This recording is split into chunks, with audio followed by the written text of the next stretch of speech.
Kita buka Lukas pasal 9, kita baca ayat 22 sampai 25 ya. Dan Yesus berkata, anak manusia harus menanggung banyak penderitaan dan ditolak oleh tua-tua, imam-imam kepala dan ahli-ahli Taurat, lalu dibunuh dan dibangkitkan pada hari ketiga.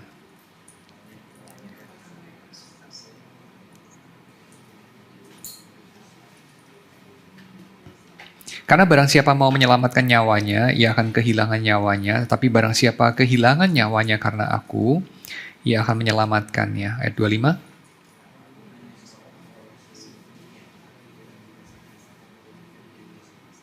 Kita buka dengan sebuah observasi ya, sebuah observasi. Di sini kan Yesus berkata mengenai orang yang mau mengikut dia harus menyangkal dirinya. Ini kebalikan dari apa? Mengafirmasi dirinya, ya, menyangkal diri ya kebalikan dari mengafirmasi diri. Mengafirmasi diri itu apa ya? Berarti mengafirmasi diri itu adalah selalu berkata ya kepada diri sendiri. Kalau menyangkal diri ya artinya ya berkata tidak pada diri sendiri, ya, sesimpel itu. Dan memikul salibnya, memikul salib ini gambaran yang sering didengar sering dilihat sama orang yang mendengar Yesus, ya, memikul salib. Karena apa? Karena mereka itu hidup dalam masa penjajahan Romawi, dan dalam masa penjajahan Romawi itu cukup sering orang itu melihat pemandangan orang-orang yang disalib ya. Mungkin agak mirip seperti kalau orang tinggal di negara pada umumnya lah ya. Cukup sering kan mereka melihat orang ditangkap polisi gitu ya. Orang apa itu misalnya kena razia polisi misalnya, lalu kemudian ditangkap. Ya itu kan cukup sering ya.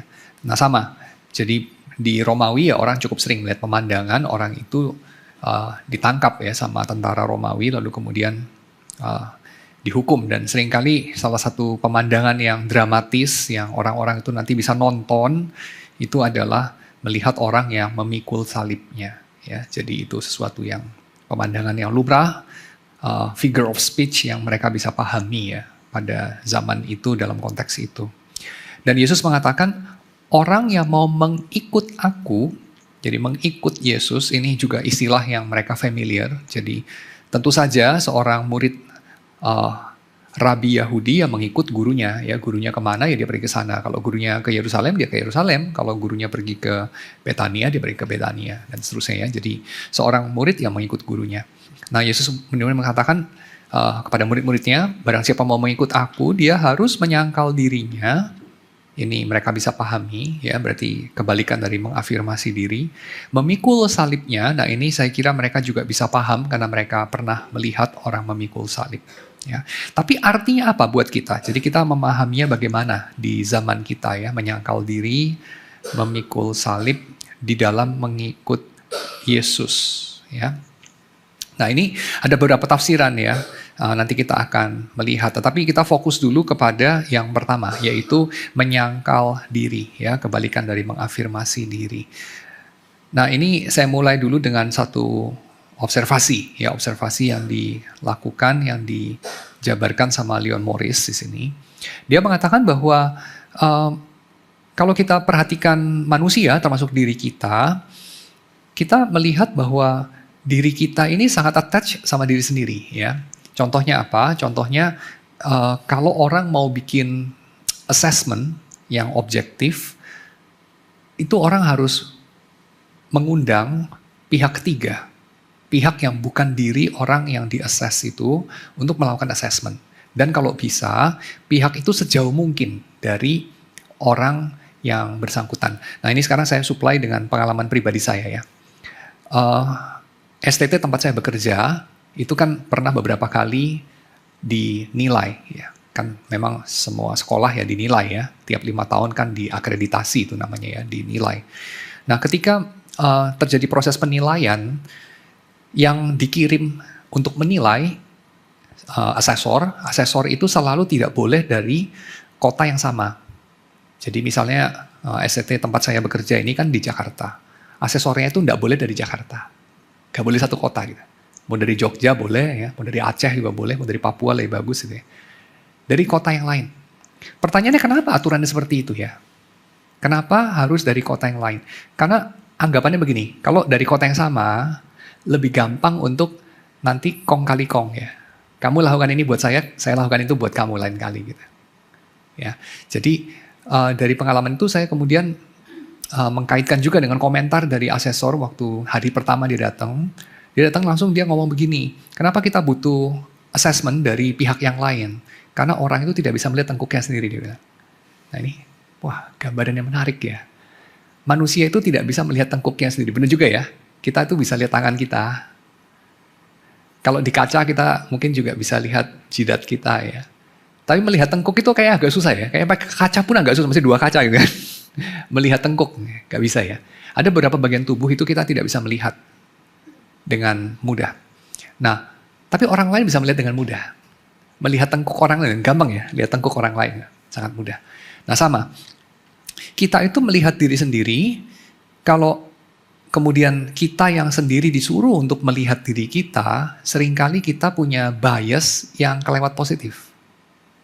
Nah ini tentu kan bukan berarti kita nafikan sama sekali ya. Kalau diri sendiri menilai, memeriksa diri sendiri itu sama sekali nggak valid, nggak perlu didengarkan, itu kan juga salah. Karena di dalam sebuah assessment, memang juga dipertimbangkan itu self-assessment ya. Jadi dalam suatu proses assessing, itu kan juga ada yang namanya self-assessment. Jadi kayak sendiri menilai diri sendiri itu. Lu nilai gimana gitu ya. Tapi selalu membutuhkan juga assessment dari pihak ketiga. Jadi bukan pihak pertama saja, tapi juga pihak ketiga. Nah, dari Leon Morris, dia mengatakan, kenapa begini?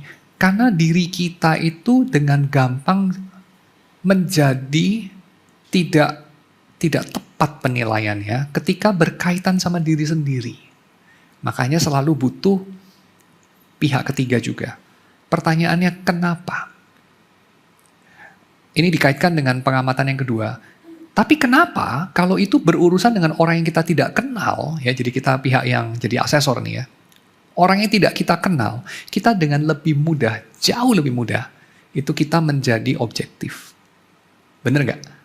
Kalau kamu disuruh menilai anakmu sendiri, istrimu, atau ini, musuhmu, orang yang kamu kenal dan kamu kayak benci banget sama dia, dengan gampang kamu jadi tidak fair. Betul ya? Tidak fairnya kalau yang orang kamu kasihi ya jadi nilainya 10 semua gitu ya. Kalau orang yang kamu benci nilainya jadi 0 semua gitu ya. Atau negatif ya. Kalau orang yang tidak kamu kenal, kamu jauh lebih gampang jadi objektif. Ya. Pertanyaannya kenapa? Jawabannya karena kita ini selalu berangkat dari diri sendiri. Ya, itu dulu. Jadi kita tidak menghakimi dulu ya, kita tidak bilang ini bagus atau jelek. Tapi as is memang kita begitu, ya. Manusia itu ya begitu. Manusia itu selalu berangkat dari dirinya sendiri. Ya, itu impuls natural kita. Tapi kita bukan tidak bisa melakukan sesuatu mengenainya. Ya, bisa ya, buktinya kayak tadi itu bikin assessment. Kalau kita mau berimbang ya oke. Berangkat dari diri sendiri, diakomodir. Sini saya mau lihat self-assessment kamu bagaimana. Tapi juga kemudian orang lain menilai, orang yang tidak dikenal. Nanti yuk kita pertimbangkan sama-sama. Ya.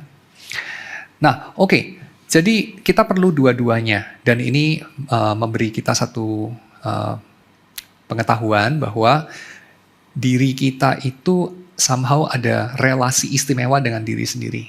Ya, jadi kalau urusannya sama diri sendiri, kita itu seperti diri kita itu lebih istimewa di hadapan diri kita sendiri dibandingkan orang lain di hadapan diri kita. Ya, jadi kita itu menilai diri sendiri itu somehow jauh lebih istimewa dan itu terdapat pada semua orang ya, semua orang begitu. Oke. Lalu poin yang ketiga. Tetapi semua orang tahu bahwa ini hal yang salah atau ini sesuatu hal yang kurang baik lah setidaknya ya. Bener nggak? Kalau kamu tanya kepada orang-orang di jalan nih ya, kamu survei gitu. Siapa di sini yang mengatakan bahwa kalau sendiri menilai diri sendiri lalu kasih nilainya 10 gitu, itu nggak apa-apa gitu, nggak ada yang salah dengan itu. Kira-kira kamu akan menjumpai orang-orang di jalan itu akan menjawab apa gitu terhadap survei kamu itu ya? Bahwa kita itu mengistimewakan diri sendiri dan kemudian itu fine-fine aja gitu. Kira-kira berapa banyak yang mengatakan, ya benar, itu fine-fine aja. Dan berapa banyak yang mengatakan, enggak sih, somehow saya saya melihat itu ada masalah juga, cuman saya nggak tahu itu masalahnya apa gitu. Atau saya nggak harus tahu masalahnya apa. Tapi menurut saya itu bermasalah sih memang. Tapi saya juga setuju bahwa itu human nature. Tapi itu bermasalah. Kira-kira ya, kita akan mendapati kebanyakan orang atau banyak orang setidaknya, akan menilainya begitu. Ya, yaitu apa? Yaitu satu, memang manusia itu pada dasarnya egosentris setidaknya ya. Kalau bukan egois, kayaknya terlalu kasar, terlalu judgmental bilang egois ya. Egosentris lah setidaknya ya. Tapi kedua, bahwa juga cukup luas kita terima bahwa orang yang egois atau egosentris setidaknya itu kurang bagus. Ya, egois itu somehow secara moral tidak acceptable. Egosentris somehow kekanak-kanakan. Mungkin kayak secara moral ya maybe masih bisa ditoleransi karena semua orang juga begitu. Tapi somehow kekanak-kanakan gitu. Kita itu punya anggapan umum bahwa orang itu kalau bisa tidak egosentris itu akan kita nilai lebih dewasa, lebih bagus. Ya, ini juga satu pengetahuan umum, betul ya? Kayaknya kita secara umum menilai seperti itu. Oke, lalu kita berangkat dari situ. Tapi kenapa sesuatu yang kita sudah ketahui sebagai bagus itu kebanyakan orang juga menilai orang lain ya. Kalau menilai diri sendiri sih kebanyakan kita akan bilang kita tuh lulus ya. Tapi kalau kita menilai orang lain, jadi kita coba lihat, kita bikin survei lagi gitu ya. Menurutmu dalam dunia ini lebih banyak orang yang egosentris walaupun tahu egosentris itu somehow kekanak-kanakan, atau orang yang egois walaupun tahu egois itu somehow secara moral agak kurang? Lebih banyak orang yang begitu atau lebih banyak orang yang sudah tahu egosentris itu kekanak-kanakan, egois itu secara moral kurang, dan mereka sukses menjadi tidak egois. Sukses menjadi tidak egosentris. Menurut kamu, orang yang berhasil mewujudkan idealisme yang kita sama-sama tahu sebagai benar ini, lebih banyak atau lebih sedikit? Kalau kita bikin survei itu di jalanan, saya kok cukup yakin kebanyakan kita menilai bahwa manusia itu gagal dalam hal ini. Benar ya? Manusia itu gagal. Dan khususnya manusia lain, orang lain. Jadi kita kalau survei kepada kita masing-masing gitu ya. Menurutmu manusia itu rata-rata egois atau enggak gitu? Ya, lalu biasanya jawabannya adalah ya egois gitu. Menurutmu rata-rata manusia itu tahu nggak bahwa dia itu egois? Tahu. Tahu nggak bahwa itu nggak bagus? Tahu. Tapi egois nggak? Egois. Kira-kira begitu ya. Oke. Lalu kita masuk kemana? Ya, kita masuk ke sini. Apa hubungannya egosentrisme atau egoisme? Ini dua hal berbeda ya. Kalau egosentrisme itu kayak anak kecil gitu ya. Dia selalu mulai dari diri, dia melihatnya kepada diri sendiri. Itu somehow cuman kayak apa ya, belum cukup dewasa aja gitu. Tinggal tungguin waktunya, nanti dia makin dewasa. Somehow ada tempatnya, khususnya pada waktu dia masih kecil itu rada-rada ya innocent juga lah seperti itu. Gak harus kita katakan, wah inilah orang berdosa ya. Gak harus juga ya, karena setiap bayi ya dia mulai dengan dirinya sendiri sih. Ya, saya kira itu cukup natural aja. Cuman egoisme, nah ini lain lagi. Egoisme itu adalah memanfaatkan orang lain, memanfaatkan keadaan, memanfaatkan apapun termasuk Tuhan hanya untuk dirinya sendiri. Ya, nah ini sesuatu yang saya kira lebih malevolent gitu ya, lebih malicious gitu. Jadi kayak lebih jahat gitu ya dibandingkan dengan sekedar egosentris ya. Kalau egosentris itu kayak ya kekanak-kanakan aja gitu. Nah sekarang kita mau memeriksa apa hubungannya ini sama Tuhan ya, apa hubungannya egoisme atau egosentrisme ya, dua hal yang berbeda ini dengan teisme ya, dengan kepercayaan soal Tuhan itu ada. Nah secara umum kata Leon Morris, saya kira ini ya sedikit banyak kita bisa setuju juga ya, kita bisa mengamini. Teisme itu menyediakan check and balance, menyediakan semacam batas, ya, penjagaan, akuntabilitas, supaya egoisme kita itu ada batasnya gitu. Jadi in check gitu. Jadi teisme itu membatasi, menjaga, mengkontrol egoisme kita, ya. Dengan cara apa? Dengan cara mengingatkan kita akan akuntabilitas dari diri kita. Ya, kita itu akuntabel, kita itu pada satu hari akan ditanyai, akan diminta pertanggungjawaban oleh yang bukan diri kita, oleh lian, ya, oleh the other. Dan yang lain itu, yang meminta pertanggungjawaban kita itu adalah sumber daripada diri kita. Ya, jadi yang daripada yang kita berasal, origin of the universe. Dan dia itu penyelenggara alam semesta yang memelihara kita. Dan dia itu adalah pemerintah dari alam semesta yang memimpin segala keberadaan kepada titik akhirnya. Dan dia juga adalah tujuan dari keberadaan. Jadi alasan keberadaan adalah dia yang meminta pertanggungjawaban dari setiap kita itu. Dia itu juga adalah alasan keberadaan. Nah ini teisme punya kepercayaan itu. Maka teisme itu somehow, kata Leon Morris, lebih ada kendali ya terhadap egosentrisme dan juga egoisme ini. Lebih in check ya. Sementara di dalam peradaban-peradaban yang tidak mempercayai ini, apapun itu ya, entah itu dalam bentuk deisme atau dalam bentuk ateisme atau agnostisisme atau dalam bentuk juga New Age movement ya, karena kalau jadi ini saya tulis saja lah ya. Dalam ateisme, dalam deisme, dalam panteisme, seperti New Age movement itu panteisme ya. Nah kalau ateisme kira-kira begini, Tuhan tidak ada ya. Dalam deisme Tuhan tidak peduli. Tidak peduli dan juga tidak turut campur ya. Dia itu persetan lah dengan kita itu mau baik mau buruk ya. Dalam panteisme Tuhan adalah kita dan juga sebaliknya kita adalah Tuhan. Jadi Tuhan dan kita satu gitu ya. Gak ada Tuhan, gak ada kita gitu. Itu cuma satu aja, Tuhan / diri kita ya. Nah dalam opsi ini hakimnya nggak ada. Jadi nggak ada check and balance. Dalam opsi ini, hakimnya ada sih, tapi nggak bekerja hakimnya. Lagi cuti gitu ya. Nggak masuk kerja dia. Jadi nggak ada pengadilan. Hakimnya ada, tapi pengadilannya nggak ada. Dalam opsi ini, hakimnya adalah diri kita sendiri.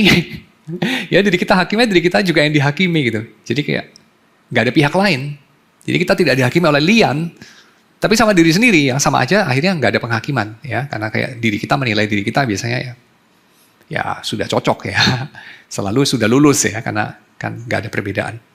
Jadi dalam ketiga hal ini tentu tidak ada check and balance ya dalam egoisme itu, karena yang ada hanya diri kita. Jadi kalau ada ego lalu ada alter ego lian ya. Nah itu baru bisa terjadi adanya check and balance. Tapi ini kan tidak ada ini di dalam panteisme. Ini kan gak ada hubungannya sama ini dalam deisme. Atau ini sama sekali gak ada dalam ateisme. So, menurut Leon Morris cukup logis kalau kita bilang di luar teisme, maka tidak ada akuntabilitas, maka jangan heran kalau orang-orang yang tidak percaya akan adanya Tuhan yang menghakimi, ya mereka cenderung lebih selfish lah, ya cenderung lebih selfish. Walaupun nanti kita akan lihat orang-orang Kristen juga tidak kalah selfish ya, tapi ya kalau kita lihat kan, malah orang-orang yang ateis bisa lebih generous, bisa lebih bermoral, bisa lebih etis, bisa lebih dalam segala hal seringkali ya, bukan seringkali lah, kadang-kadang ya. Atau ya 50-50 lah, sehingga kita kadang-kadang orang mengatakan begini, sebenarnya agama sama moralitas itu ada nggak sih hubungannya? Kayaknya nggak ada gitu ya. Ya beberapa orang itu punya konsep seolah-olah kayak kalau masyarakat tidak bermoral obatnya adalah agama gitu. Tentu kita tahu ini Indonesia ini sudah merupakan laboratorium besar ya mengenai tesis itu, dan jawabannya itu tesis yang keliru ya, karena kita ini sudah kurang beragama apa ya, beragama banget lah, Indonesia itu agamis banget. Tapi secara moralitas kan, ya kita lihat sendiri lah ya. Mungkin KPK bisa lebih tahu lah gitu ya. Kita itu bermoral apa tidak. Tapi intinya saya itu adalah apa?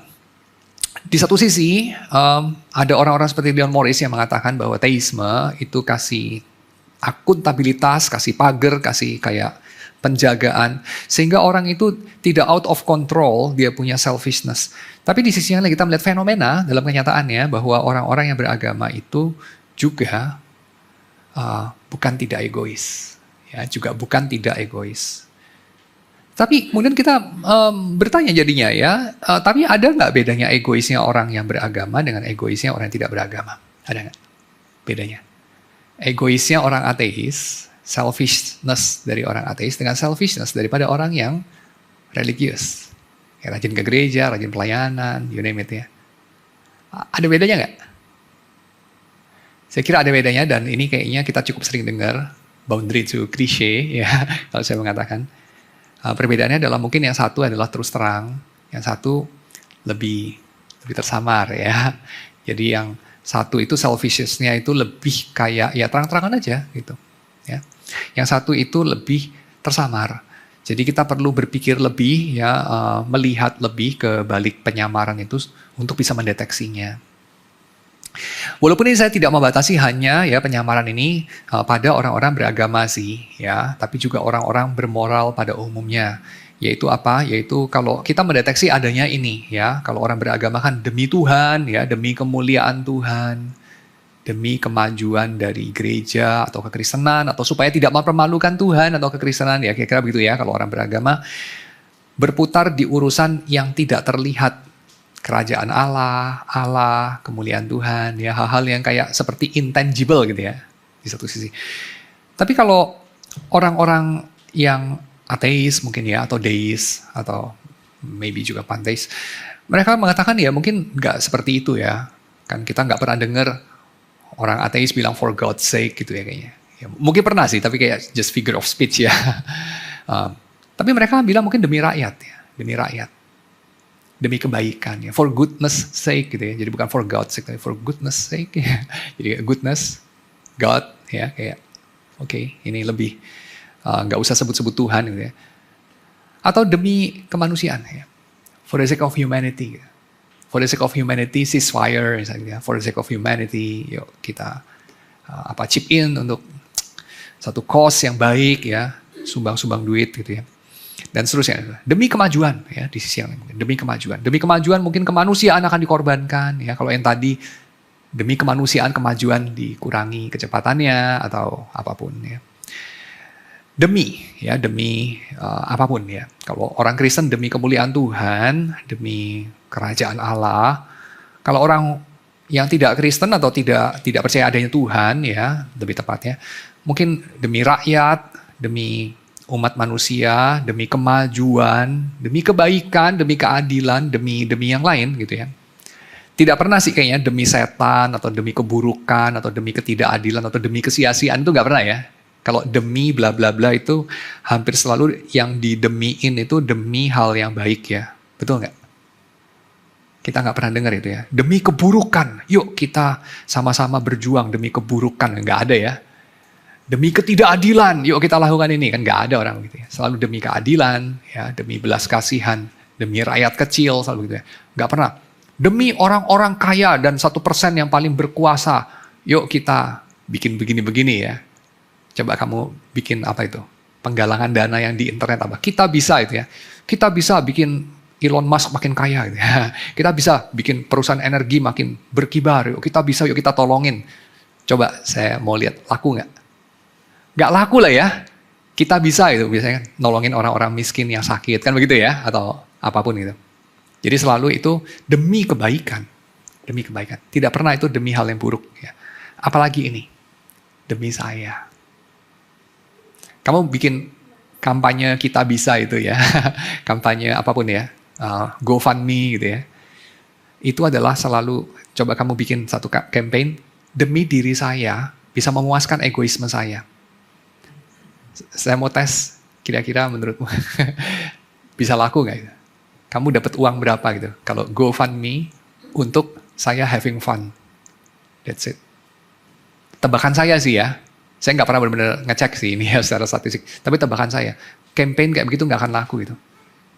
Tapi kalau demi anak-anak di Gaza, ya, demi keadilan sosial, demi masa depan, kalau di gereja mungkin demi kemuliaan Tuhan, ya, demi kemajuan kerajaan Allah, itu akan jauh lebih laku. Tapi kita lihat,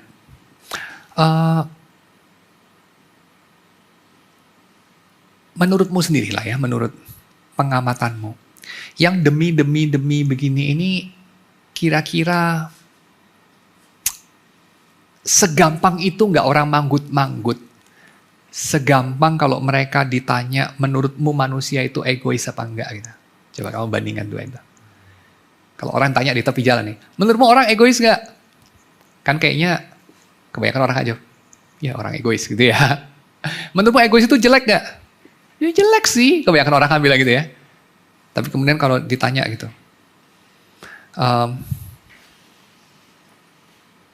menurutmu orang yang mengatakan ini demi kebaikan, demi rakyat, demi kemajuan, demi kemuliaan Allah, demi kerajaan Allah, berapa persen sih orang seperti itu sebetulnya tulus? Tiap orang yang mengatakan itu, semuanya itu tulus. Menurutmu? Kira-kira dia akan dengan mantap mengangguk, iya dong, semuanya itu tulus. Gitu nggak kira-kira? Loh emangnya ada yang nggak tulus ya? Ya tulus lah pastilah. Orang kan itu bilang demi rakyat, ya pasti demi rakyat lah. Demi rakyat kecil, ya pasti demi rakyat kecil lah. Demi kebaikan, ya pasti demi kebaikan. Kira-kira menurutmu gimana? Orang-orang ini akan dengan mantap mengatakan itu nggak? Saya kira enggak ya. Dengan mantap kita bisa mengatakan, ya tentu saja orang-orang di jalan itu akan, ya enggak dong, lihat orangnya ya gitu ya. Ya dunia ini kan nggak ideal. Ini bukan Taman Eden, kira-kira kan begitu ya. Orang akan bilang gitu. Kita cukup yakin bahwa result dari surveinya kira-kira begitu. Ya, jadi orang-orang di jalan pun itu akan setuju bahwa manusia pertama egois, kedua tahu bahwa egois nggak bagus, ketiga orang-orang yang mengatakan bahwa yang dia lakukan bukan demi motif egois tapi demi motif ini istilah yang dipakai sama Auguste Comte, ya Auguste Comte itu seorang ateis ya, tapi dia menurunkan istilah ini yang sering dipakai sama orang teis ya. Altruis, ya kebalikan daripada egois itu altruis, ya kebalikan dari selfisme. Kalau selfisme itu kan kayak apapun demi diriku, kalau altruis apapun demi yang orang lain gitu, alter ya demi alter ego gitu, demi ya altruisme. Jadi kalau kemudian dikatakan manusia itu yang mengatakan motif saya altruis, mereka itu tulus, saya kira kebanyakan orang akan mengatakan enggak lah, tidak sesimpel itu, lebih kompleks. Ya, kita kira-kira settle dengan itu saya kira. Nah ini pengamatan mengenai fenomenanya. Yaitu orang pada umumnya, sekali lagi orang itu pada umumnya adalah egois. Sudah tahu egois itu gak bagus, baik bagi diri sendiri maupun bagi masyarakat. Ketiga, tetapi pengetahuan itu tidak menolong. Ya, pengetahuan bahwa egois itu gak bagus, gak menolong. Tapi keempat, dia sendiri mengatakan bahwa sejauh yang dia tahu orang lain itu, termasuk yang mengatakan egois itu, termasuk yang mengatakan bahwa dia itu tidak egois, sebetulnya egois juga. Ya, jadi orang-orang yang mengatakan motif saya tidak egois itu sebetulnya egois juga. Oke, nah ini kita settle dengan ini. Nah lalu kemudian kita mau mengatakan apa? Kita mau mengatakan, jadi sebetulnya setelah kita mengamati semua ini, sebetulnya ada nggak sih efeknya religiusitas untuk menghantar orang keluar dari egoisme dan masuk lebih kepada apa yang dia sendiri yakini sebagai lebih baik, yaitu altruisme.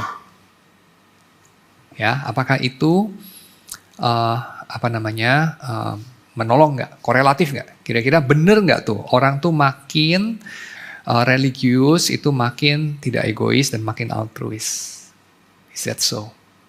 Ataukah hanya orang itu menganggap diri lebih altruis, tapi sebetulnya motif-motifnya tetap egois juga?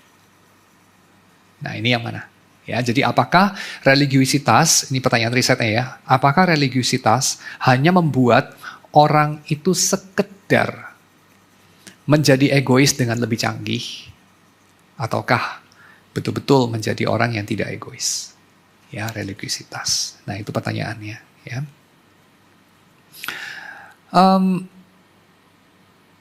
Tapi kita tinggalkan dulu itu, kita masuk ke poin yang ketiga ya, poin yang berikutnya ya. Yaitu kita bisa mengamati masyarakat yang pada akhirnya itu sudah coba menghidupi secara lebih belak-belakan egoisme, ya selfisme itu dihidupi secara belak-belakan. Ini saya kira kita bisa runut kepada mungkin ya sejak munculnya studi-studi mengenai bahwa egoisme itu tidak selalu buruk. Ya, jadi selfish itu nggak selalu buruk. Ada banyak orang bikin studi mengenai itu, khususnya sejak era modern, ya sejak era Aufklärung. Misalnya aja kalau kita melihat kepada Fable of Beasts dari Bernard de Mandeville, ya, yang mempengaruhi Adam Smith di dalam dia menulis Wealth of Nation, misalnya ya. Nah, pada periode itu ada perdebatan ya di antaranya ya orang-orang seperti Bernard de Mandeville dengan Marquis de Condorcet, ya Marquis de Condorcet, yang mana yang satu mengatakan bahwa egoisme itulah yang membuat dunia ini berputar. Jadi manusia itu ya harus egois gitu ya. Kita harus mengakomodir egoisme, kita harus menunggangi egoisme, karena itulah yang membuat orang itu berjuang. Jadi kalau orang itu dipaksa untuk menjadi altruis, hasilnya dia akan tidak sungguh-sungguh. Dan kalau dia nggak sungguh-sungguh, semua orang menderita lah, kira-kira begitu. Ya, nah jadi ada dua kubu di sini, yaitu kubu yang satu bilang egois itu bagus, kubu yang lain bilang egois itu nggak bagus. Gitu. Yang bilang egois itu nggak bagus, ya tentu saja kita tahu ya, itu adalah orang-orang sosialis. Gitu. Ya, Henri de Saint-Simon misalnya ya, Henri de Saint-Simon itu terus diteruskan nanti sama Auguste Comte ya, yang bikin studi mengenai altruisme ya. Nah ini lawan dari Bernard de Mandeville gitu, yang kayak bilang, oh ya saya mungkin perlu jelasin dulu ya. Fable of Beasts itu kayak gimana ya. Itu fabel ya, jadi kayak fabel ditulis sama Bernard Mandeville itu. Dia cerita mengenai sarang lebah gitu. Jadi kayak dia bilang di sarang lebah itu ada satu sarang lebah yang ramai sekali ya, itu seperti sebuah kota yang mana itu lebah-lebah itu sibuk bekerja dan mereka thriving gitu, kayak banyak makanan. Tapi ada beberapa keluhan gitu. Keluhannya apa? Keluhannya adalah banyak maling dibilangnya. Banyak maling, banyak masalah sosial, kejahatan dan seterusnya. Jadi mereka itu lebah-lebah itu harus mengunci, mereka punya tabungan madu gitu ya. Jadi ada mesti digembok ya. Jadi kemudian ada lebah-lebah yang mengeluh, ada banyak pencuri gitu. Tapi jangan khawatir karena di kota itu ada polisi juga, ada tukang kunci juga ya. Tapi maling itu selalu bisa membobol lah ya kuncinya dan selalu bisa outsmart polisi gitu. Jadi ya ini polisi dan maling makin pinter polisinya, malingnya makin pinter malingnya, makin pinter polisinya dan seterusnya gitu. Ya kejar-kejaran. Nah, tetapi itu sebuah sarang lebah yang sibuk dan hidup sekali gitu. Satu ketika ada lebah filsuf yang kemudian bikin ide bahwa kita ini akan hidup lebih baik kalau kita ini sama-sama memikirkan kepentingan orang lain gitu. Nah, ini lebah filsuf sosialis gitu ya. Kita pikirkan nasib dari lebah lain gitu. Bayangkan kalau kamu sendiri kena curi gimana ya. Terus kemudian kita ini kalau sama-sama tidak saling mencuri, kita bisa menghemat uang, tidak perlu bayar keamanan lebih banyak ya. Dan maybe kita bisa alokasikan dana itu untuk dana sosial sehingga si pencuri yang terpaksa mencuri karena lapar tidak harus mencuri karena siapa sih mau jadi pencuri dan seterusnya kalau tidak terpaksa. So masyarakat lebah itu dibayangkan akan jadi lebih baik ya, karena segala kekayaan dari hasil kerja keras ini akan bisa lebih dinikmati lah ya, ketimbang kita itu menginvestasikan untuk keamanan ya, kita bikin masyarakat lebih makmur dengan distribusi yang lebih baik, ini akan bikin masyarakat lebah ini lebih bisa enjoy, mereka punya wealth kira-kira gitu ya, karena masyarakatnya lebih aman. Nah, tapi dalam ceritanya Bernard de Mandeville ini kemudian terjadi apa? Ketika pencuri makin sedikit, pabrik gemboknya tutup ya. Jadi mulai banyak pengangguran yang tadinya kerja di pabrik gembok, ya bikin gembok, itu nggak bisa kerja lagi. Lalu polisi juga banyak dipecat ya, karena nggak diperlukan polisi. Penjaga penjara juga nggak diperlukan lagi. Dan seterusnya dan seterusnya. Jadi intinya dalam Fable of Beasts itu, Bernard de Mandeville mau menunjukkan bahwa yang membuat dunia berputar itu adalah selfishness. Gitu. Setiap lebah itu memikirkan kepentingannya sendiri. Jadi egoisme ini nggak buruk-buruk banget, kayak kira gitu ya. Nanti mungkin memuncak dramatisasi dan popularisasinya itu dalam filmnya Oliver, saya lupa itu, Wall Street. Yang pertama Michael Douglas, tokoh itu, Oliver Stone ya, kalau salah sutradaranya ya, dalam salah satu pledoi yang dia bacakan di sebuah pengadilan karena dia dituduh fraud, terancam penjara sekian belas tahun dan seterusnya. Dalam pleidoinya kemudian dia mengatakan, ya, tapi greed is good, I believe greed is good. Ya, jadi kira-kira begitu ya, keserahan itu baik. Ya tentu orang-orang seperti The Mandeville atau even Adam Smith tidak akan mengatakan se-ekstrim itu ya, greed is good. Saya rasa juga Oliver Stone juga tidak setuju dengan itu, saya kira ya. Dia kan taruh itu dalam bad light sebetulnya. Tapi banyak orang yang percaya ini, ya, banyak orang yang percaya ini. Atas nama apa? Atas nama Adam Smith, ya.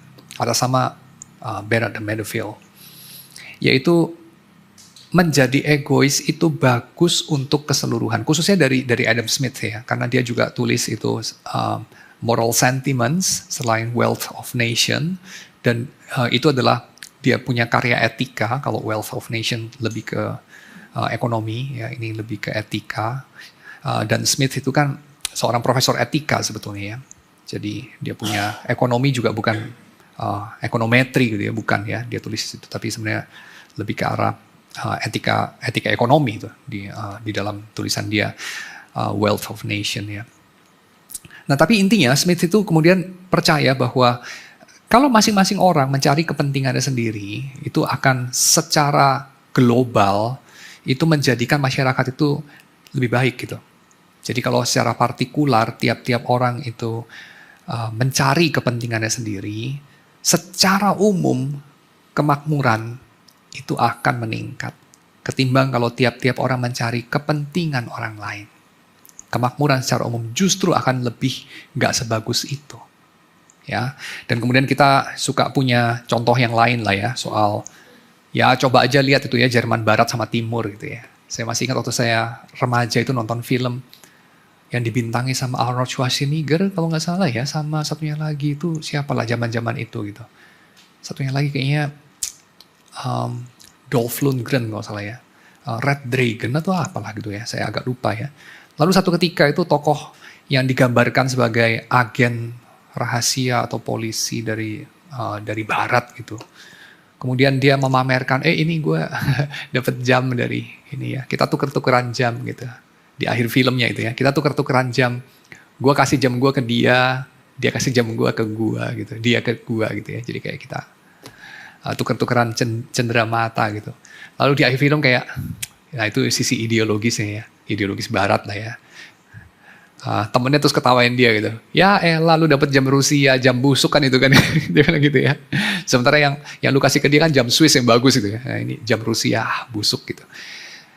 Dan kita setuju itu ya.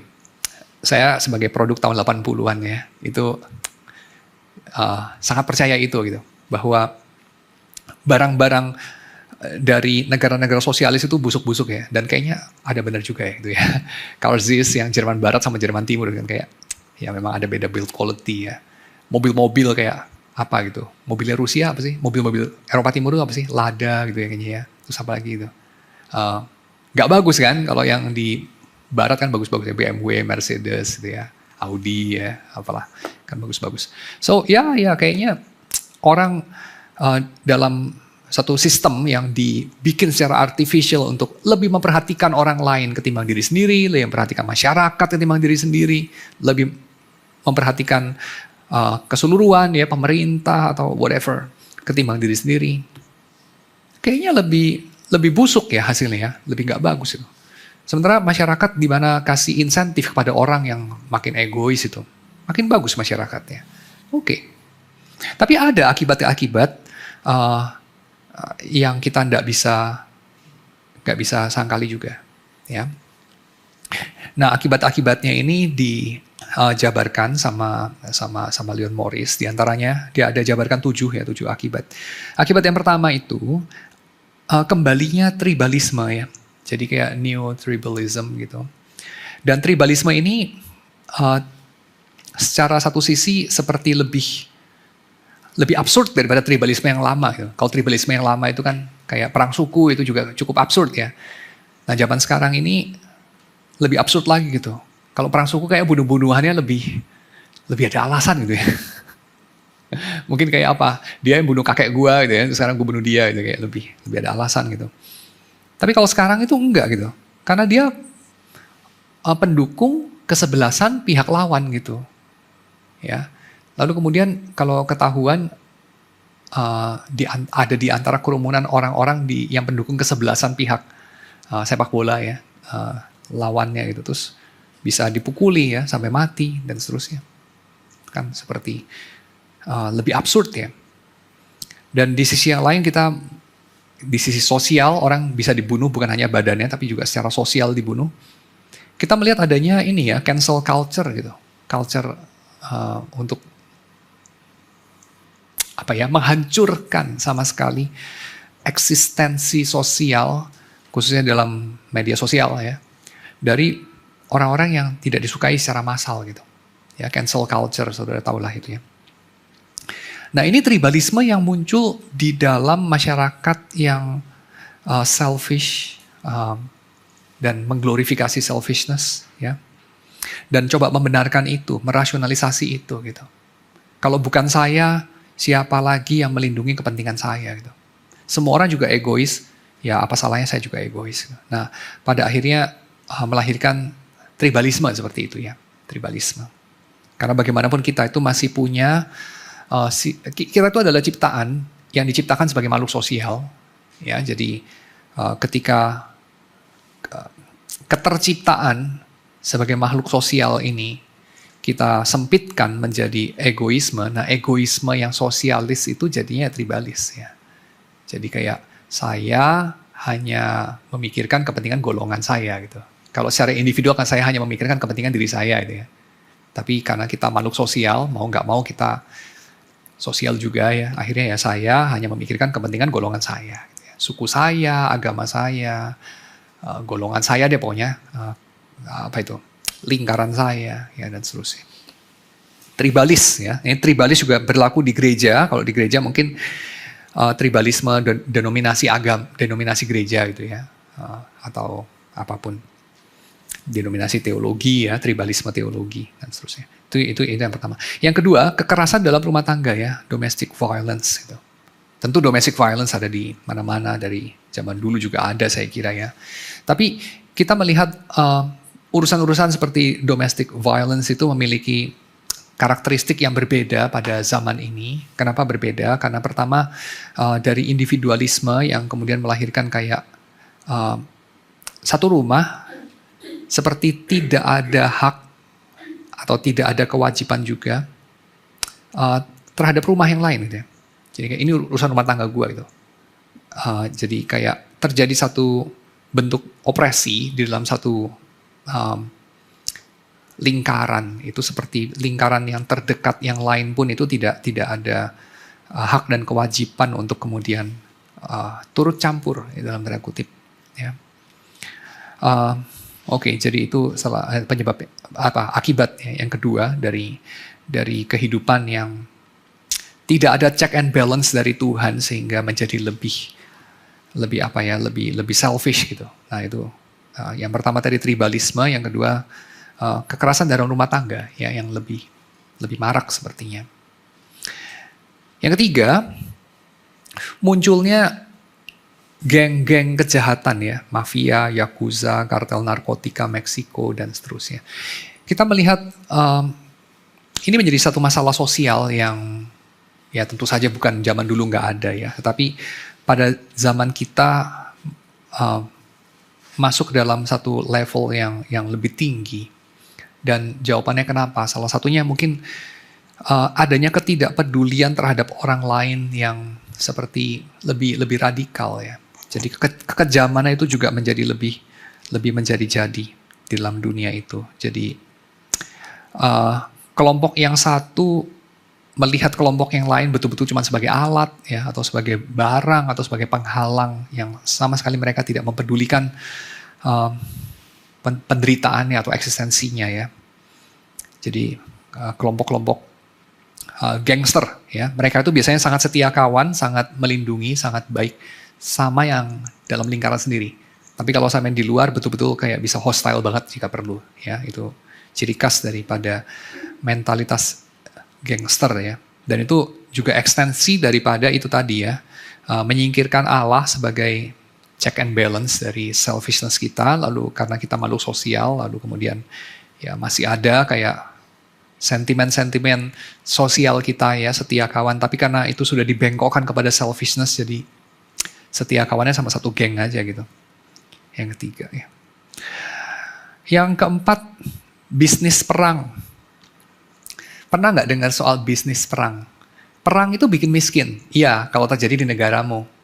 Bikin kaya kalau terjadi di negara orang lain yang kepadanya kamu jualan senjata. Lebih kaya kamu. Ya, karena perang itu pakai senjata. Senjata itu mahal loh. Ya. Tembak-tembak satu rudal berapa juta dolar itu.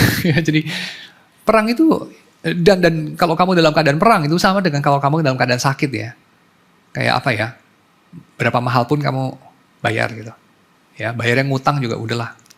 Kita pikirin besok gitu. Ya utangnya numpuk juga udahlah besok aja. Yang penting hari ini gue nggak boleh mati gitu. Hari ini gue harus menang. Gitu. Ya, so baik perang maupun sakit itu sama-sama bisa jadi bisnis ya, sama-sama bisa jadi bisnis karena ada keharusan, necesitas di sana. Dan ngomong-ngomong perang itu sebenarnya bisa diatur, ya perang itu bisa diatur, bisa dikompor-komporin, bisa diatur, bisa dimulai, ya, bisa dikobarkan ya dan seterusnya. Dan itu sangat menguntungkan. Ya sangat menguntungkan beberapa pihak, khususnya pihak-pihak yang bisa bikin senjata, of course ya, dan nggak semua orang bisa bikin senjata by the way, ya karena itu kan juga investnya panjang dan mahal gitu. Hanya beberapa negara lah bisa menguasai bisnis itu, dan mereka diuntungkan, obviously, ya. Dan kita nggak punya buktinya, ya pasti ya, ini kan contended issues ya, kita nggak punya buktinya, tapi kita bisa bertanya, kira-kira itu ya, kita bisa bertanya, dan ini sudah pasti. Salah satu dasarnya apa? Lagi-lagi egoisme. Cuman egoismenya di dalam border negara. Ya, bordernya negara gitu. Kalau tadi egoismenya bordernya itu geng, ya, lalu keluarga, lalu suku, atau apa itu kayak tribes itu kan nggak harus tribes yang darah ya, tapi tribes yang nggak tahu lah hobi, sepak bola dan segala macam. Nah ini tribes-nya itu state ya, state. Jadi egoisme dalam level state gitu. Bisnis perang, ya bisnis perang. Atau yang kelima ya, egoisme yang ini masih dalam, kalau ini berlaku dua ya, bisa dalam batas-batas state maupun yang kedua dalam batas-batas perusahaan. Ya, jadi bisa dalam skala nasional atau internasional atau dalam skala multinasional ya. Jadi ini tapi masih sama sih motifnya, yaitu apa? Yaitu egoisme ya, yaitu apa? Kalau kita melihat adanya pengaturan-pengaturan dalam ordo kekuasaan global yang mana satu perusahaan yang punya cabang di puluhan negara, ya itu bisa mengatur sedemikian rupa sehingga negara-negara yang ada, khususnya yang lemah, itu menguntungkan dia, ya menguntungkan dia gitu. Misalnya apa? Kepala negaranya bisa diatur, ya aparat hukumnya atau legislatornya bisa diatur sedemikian rupa sehingga menguntungkan perusahaan itu, gitu. Ya, merugikan konsumen, membahayakan konsumen itu sih siapa yang pikirin? Gitu. Yang penting profit gue gede, gitu. Maupun ya mengatur bagaimana supaya pajaknya itu bisa murah gitu. Ya, apa itu kita bicara mengenai tax haven dan segala macam ya. Yang dibicarakan sama Panama Paper dan segala macam kan bicara itu ya. So, ya. Ini praktik yang orang semua tahu lah. Orang semua tahu ya, ini sesuatu yang tahu sama tahu. Tapi kita tahu di belakang itu sebetulnya apa yang terjadi? Yang terjadi sama ya, egoisme. Bener gak? Egoisme. Cuman egonya itu bukan skalanya itu diri saya ya, pasti enggak lah ya. Nah, perusahaan-perusahaan multinasional ya, negara-negara tertentu yang bikin bargain ya, trading dengan negara yang lain, bikin bargainnya itu merugikan negara lain sebetulnya ya. Lu jual barang mentah ke gua ya, lu nggak boleh jual barang jadi karena nanti gua akan sanction lu dengan ini dan segala macam. Dan negara itu posisinya lemah, ya udahlah ngikut aja gitu. Tapi betul-betul dia sebenarnya dikeruk aja, dirugikan gitu, jual barang mentah itu ke sini. Padahal dia bisa bikin pabrik di situ dan value-nya jauh lebih gede dan dia bisa dapat uang lebih banyak gitu. Sementara negara ini duitnya udah banyak banget, yang itu tuh kayak hampir nggak ada duit gitu. Justru karena nggak ada duit, lu bisa dihabisin gitu. Bisa kita itu nggak harus jajan negara lu gitu ya. Tapi kita bisa mengambil untung dari tanah lu lebih banyak dari lu ambil untung dari tanah lu sendiri gitu. Dan kita bisa do it remotely gitu. Dan lu melakukannya dengan happy, merasa diri orang penting. Padahal pada dasarnya lu jongos kita gitu. Nah itu semua terjadi lah ya, kita tahu itu. Dan ya ini poin yang kelima. Ya. Poin yang keenam ya, aktivisme politik ya, ini sepertinya sangat altruis. Kita ini berkampanye mengedepankan, nggak tahu apa gitu, hak-hak binatang gitu ya. Kita berkampanye mengedepankan hak-hak mereka yang orientasi seksualnya itu minoritas gitu ya. Kita mengedepankan orang-orang yang rasnya atau etnisnya minoritas. Kita mengedepankan whatever gitu, causes yang minoritas. Tapi secara lebih teliti kalau kita perhatikan, ini bisa opresif juga ya, bisa menindas juga. Dan yang ditindas kadang-kadang itu justru mayoritasnya, ya kata Leon Morris. So ini bisa terjadi juga. Dan pada ujungnya itu apa? Pada ujungnya itu ya kalau kita perhatikan aktivisme politik ini, apakah betul ya yang diperjuangkan itu adalah penderitaan daripada orang-orang yang mereka katakan mereka sedang bela hak-haknya? Betul nggak sih? Ya, kalau kita mau jujur katakan, seringkali sama munafik ya dengan orang-orang agamis ya. Jadi para aktivis politis yang motifnya bukan religius secara apa ya, mereka secara eksplisit katakan bukan religius.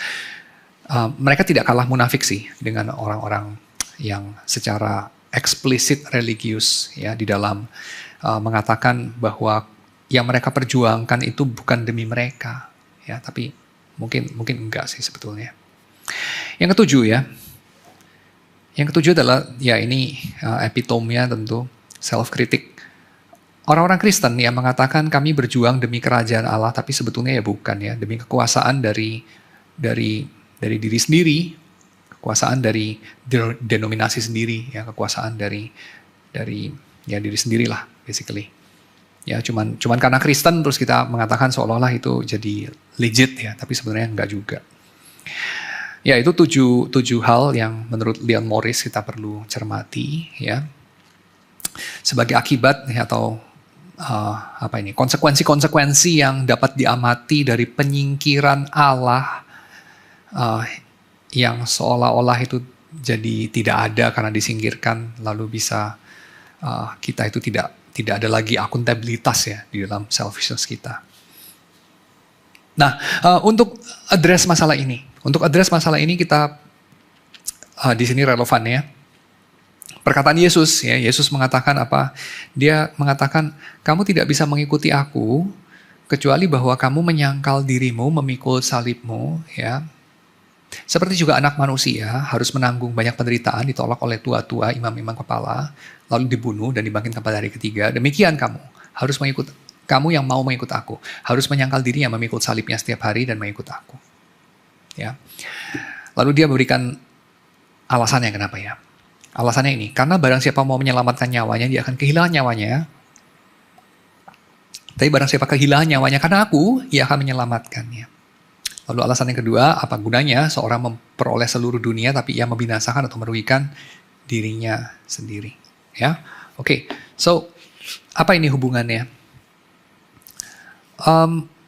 Ya pertama, apa gunanya seorang memperoleh seluruh dunia tapi dia membinasakan atau merugikan dirinya sendiri? Itu bicara mengenai hidup yang diberikan oleh Tuhan adalah hidup yang anyway kita akan spend ya. Jadi orang yang hidup bagi dirinya sendiri, orang yang hidup bagi orang lain, orang yang hidup bagi apapun.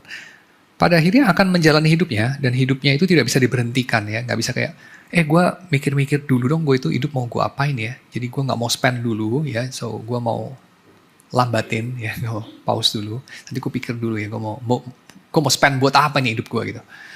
Gak bisa ya, hidup tuh gak bisa dikantongin tuh. Waktu tuh gak bisa dikantongin. Kalau duit kan bisa dikantongin ya. Kayak dikantongin tuh artinya kita gak belanja dulu hari ini.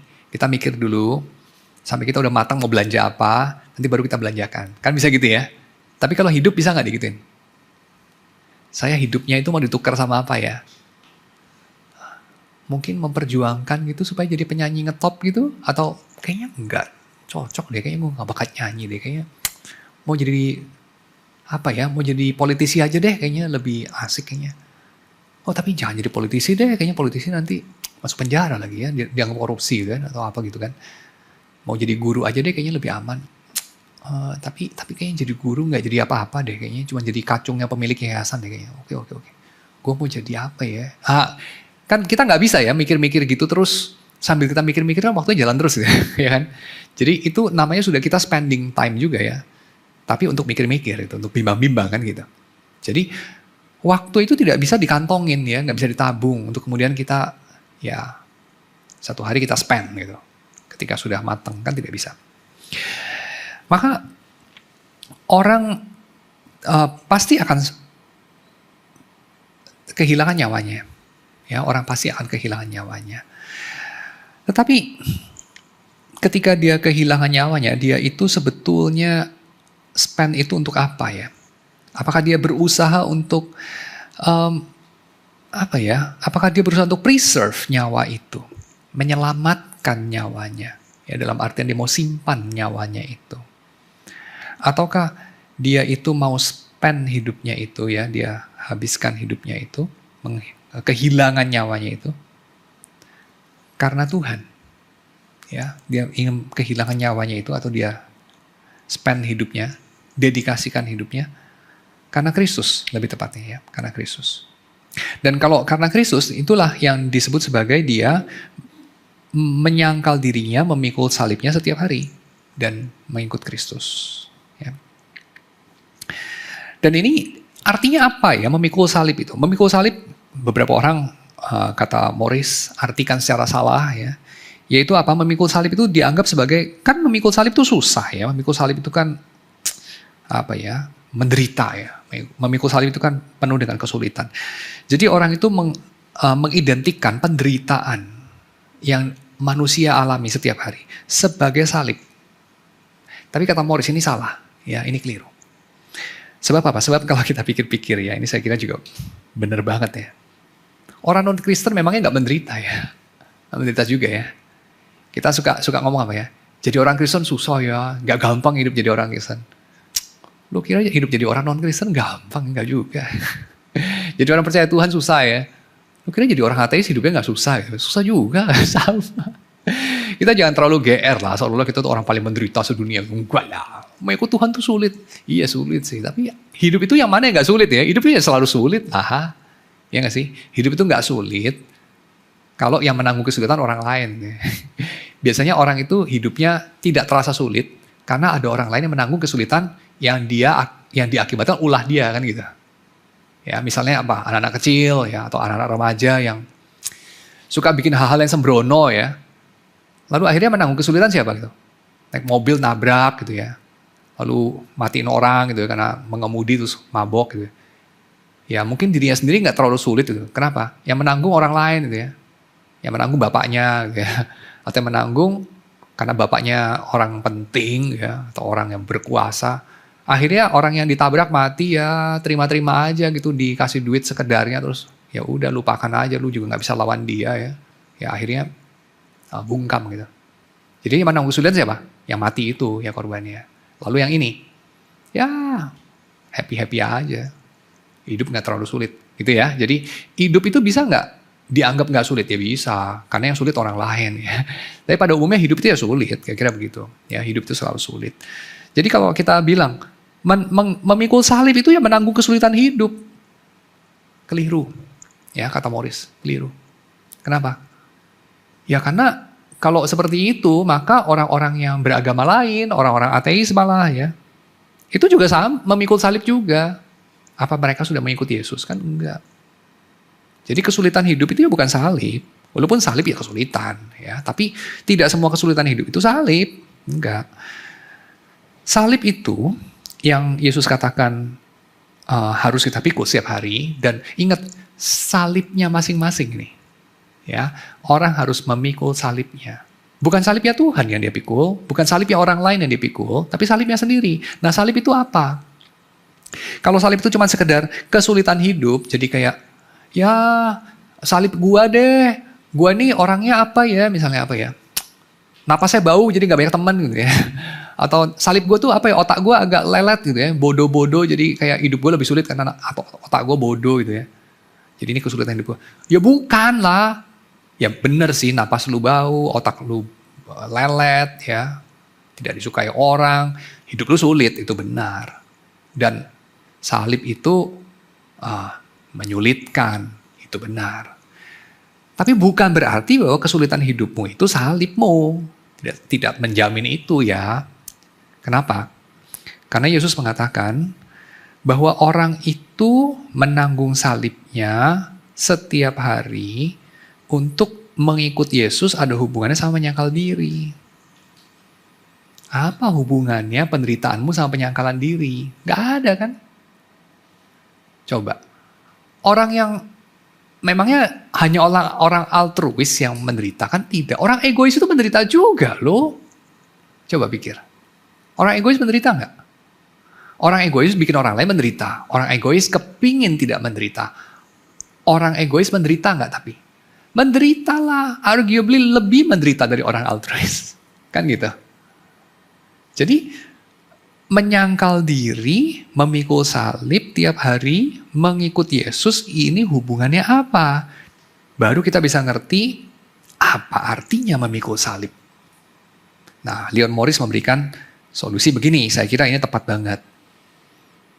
Memikul salib itu adalah sama dengan menyangkal diri. Memikul salib itu adalah ini. Memikul penderitaan yang diakibatkan oleh kedagingan kita, oleh natur berdosa kita, oleh natur perlawanan kita kepada Tuhan dan segala kebaikan. Itu salib kita. Dan bagi tiap orang itu bisa beda. Karena dosa tiap orang bisa beda. Walaupun nggak beda banget ya. Bisa sama-sama juga. Kayak si A egois, si B juga dosanya egois ya sama. Si A dosanya sombong, si B juga sombong ya sama. Tapi sombongnya si A sama sombongnya si B kan beda. Kan gitu. Ya, bukan hanya beda level, tapi beda jenis kan sombongnya, beda secara konkretnya kan beda. Nah itu. Ya, jadi maka bagi tiap orang salibnya ya beda-beda gitu. Maka memikul salib harus dikaitkan sama menyangkal diri, harus dikaitkan sama mengikuti Yesus. Kalau kita mengerti tiga ini dalam satu kesatuan, baru kita ngerti, oke, jadi memikul salib itu adalah mortification of the flesh. Seperti yang dikatakan Luther dalam 95 tesis dia, atau lebih tepatnya pengantar 95 tesis dia. Kan Luther mengantar itu dengan perkataan apa? Ketika Yesus mengatakan, pikulah salibmu ya, sangkalah dirimu. Yang dia maksudkan itu adalah mortification of the flesh. Ya, yang dia maksudkan itu adalah mematikan dosa-dosa kita. Ya, so itu. Jadi menyangkal diri sini dengan kata lain sama dengan metanoia, bertobat. Ya, jadi menyangkal diri itu artinya adalah berbalik arah hidup secara radikal dan secara total, ya, secara total, menyeluruh, tidak ada yang tidak. Nah, metanoia konsepnya orang Kristen ini novel ya, baru dibandingkan dengan metanoia versinya orang Yunani. Ini kata yang sama tapi dipakai secara berbeda. Itu agak mirip ya. Ini memang penulis Alkitab sering begitu ya. Kayak kata logos itu orang Yunani kenal itu. Tapi Yohanes memakai kata logos dengan cara berbeda. Gitu ya. Kata theos itu orang Yunani kenal juga ya. Theos itu kan dewa ya, Tuhan gitu. Tapi orang Kristen Walaupun pakai kata yang sama, tapi pakai dengan cara berbeda gitu. Nah sama ini ya, metanoia itu ya kata yang dalam bahasa Yunani ya, yang dipakai orang Yunani sudah ratusan ribuan tahun dipakai, tapi orang Kristen pakai dengan arti yang sedikit berbeda.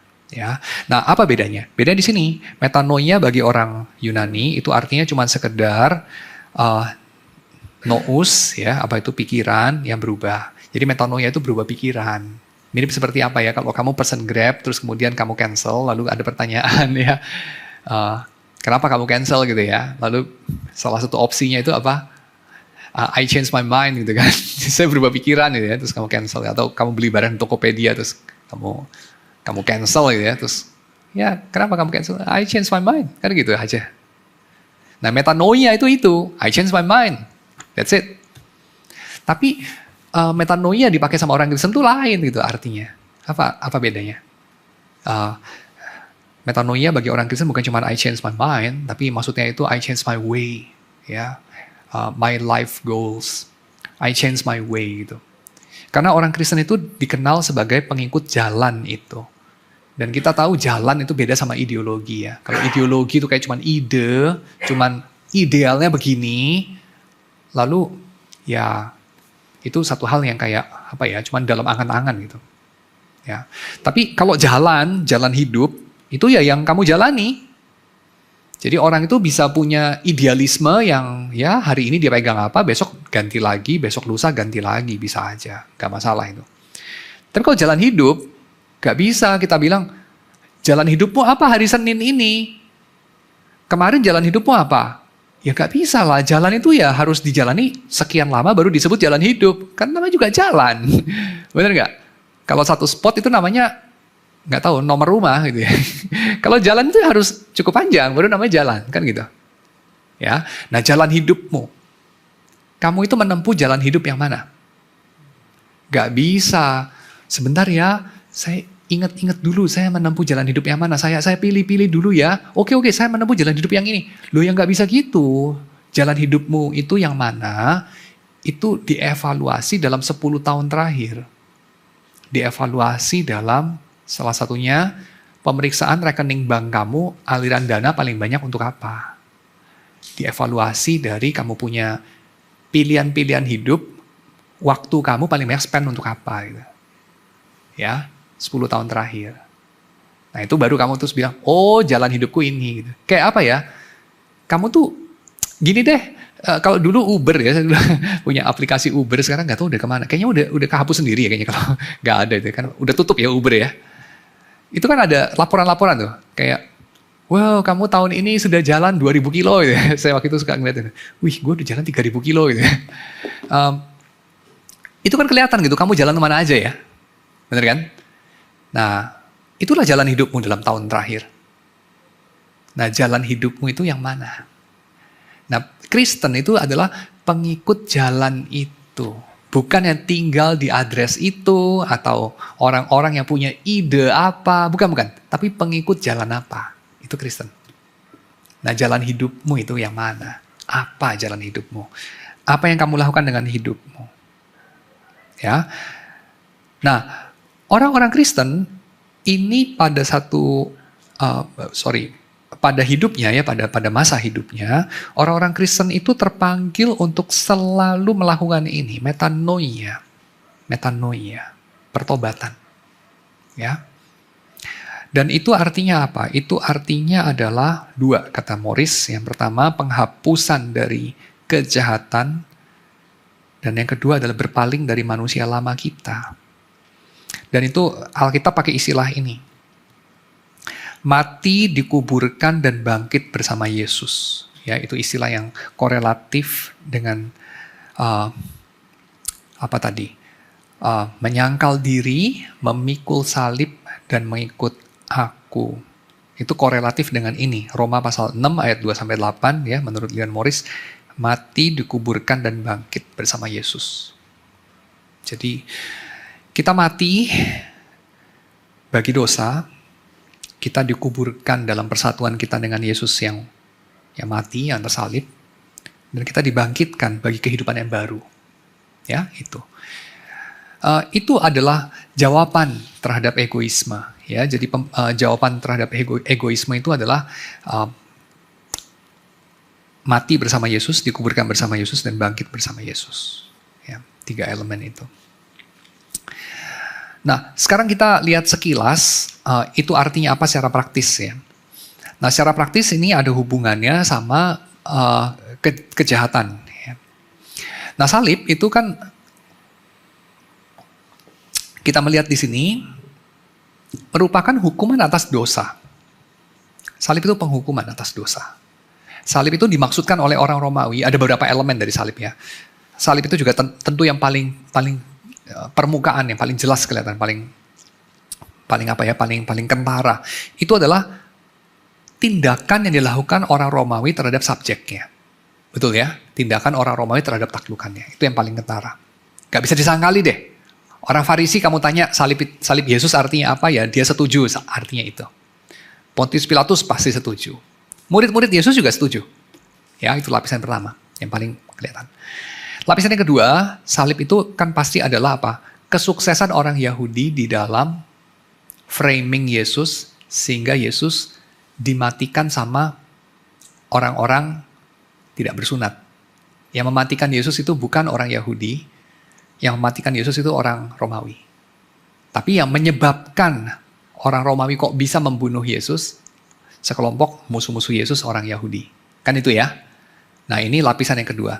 Yaitu salib itu adalah kesuksesan musuh-musuh Yesus dalam menggunakan tangan orang-orang yang bukan umat Tuhan untuk membunuh Yesus. Ya.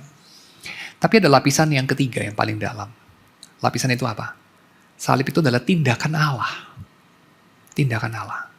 Untuk menimpakan hukuman dosa kita kepada Yesus. Jadi salib itu adalah suatu tindakan pembalasan Allah yang adil atas dosa. Cuman korbannya adalah Yesus, bukan kita. Jadi kalau kita tanya ya, di satu sisi ya, Tuhan mengampuni dosa itu dengan cara apa? Leon Morris bilang, bukan dengan begini. Ya udah deh, gak apa-apa kok. Kita kalau mengampuni orang kan sering gitu ya. Sorry ya gue telat. Udah gak apa-apa. Cuman telat sejam kok. Waktu bilang hati, gila lu. Sejam hidup gue yang gak kembali lagi itu, udah lu boroskan. Gak pakai permisi lagi. Kurang ajar banget lo. Tapi kita ngomong di depan, kan manusia itu sudah terlatih ya, untuk sopan. Gak apa-apa, gitu. Gak apa-apa. Cuman hidup gue doang kok, kalau mau pasif agresif ya. Cuman hidup gue doang yang tidak berharga kok. Gue ini siapa lah, gitu ya. Gak apa-apa, waktu gue gak berharga. Gak kayak waktu lu yang berharga gitu. Kira-kira gitu ya, kalau mau pasif agresif gitu. Nah, Yesus itu, ketika dia mati di kayu salib, dia itu menyatakan bahwa dosa itu serius buat Tuhan. Jadi Tuhan tuh membalaskan sampai tetes darah penghabisan. Ya, murkanya atas dosa. Tapi ditimpakan sama Yesus. Bukan sama orang. Bukan sama orang lain. Tapi sama yang paling dia cintai. So, itu adalah arti dari salib. Pembalasan atau penghukuman atas dosa. Tapi nggak cuma itu. Salib itu juga punya sisi yang lain. Yaitu sisi apa? Pengampunan. Salib itu adalah pengampunan Tuhan terhadap musuh-musuhnya. Tapi pengampunan yang dilakukan bukan dengan meringankan dosa, seolah-olah dosa bukan dosa, tapi pengampunan yang dilakukan dengan melihat dan mengakui dosa sebagai dosa, tapi Tuhan yang bayar. Nah, ini ada satu ilustrasi ya dikatakan sama Leon Morris. Dia katakan ada seorang kenalan dia itu diciak sama temennya. Diciak ini tau lah ya, kayak dimakan gitu sama temennya ya. Dibawa lari itu duitnya ya. Dan kemudian temannya itu jadi punya dua pilihan ya. Pilihan yang pertama itu adalah tidak rela. Jadi terus-menerus itu mau memburu temannya yang mengambil uangnya itu dan bikin bagaimana supaya teman itu bayar itu. Tapi kan perkara begitu seringkali nggak berhasil ya. Orangnya menghilang ya. Lu cari pakai detektif pribadi nggak bisa juga. Udah keluar uang banyak, tetap nggak ketemu orangnya gitu ya. Menghilang orangnya. Ya, oke. Lalu pilihan yang pertama, orang itu bisa begini. Saya tidak bisa cari orang itu, saya nggak bisa ambil uang saya itu, yang dicuri sama teman saya itu, tapi saya tetap tidak rela. Maka saya akan pikirkan cara bagaimana supaya saya akan dapat uang itu lagi. Walaupun mungkin dari orang lain. Jadi mungkin dia curi dari orang lain. Dia mungkin sudah belajar dari kehidupan, memang hidup itu tidak adil. Hidup itu adalah orang tidak ada yang bisa dipercaya. Maka saya akan jadi orang yang tidak bisa dipercaya. Saya akan jadi orang yang bukan hanya dicurangi, tapi saya akan mencurangi orang lain juga. Ya, itu mungkin ya respon yang pertama.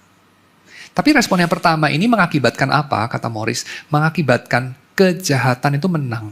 Kenapa? Karena kejahatan jadi makin besar.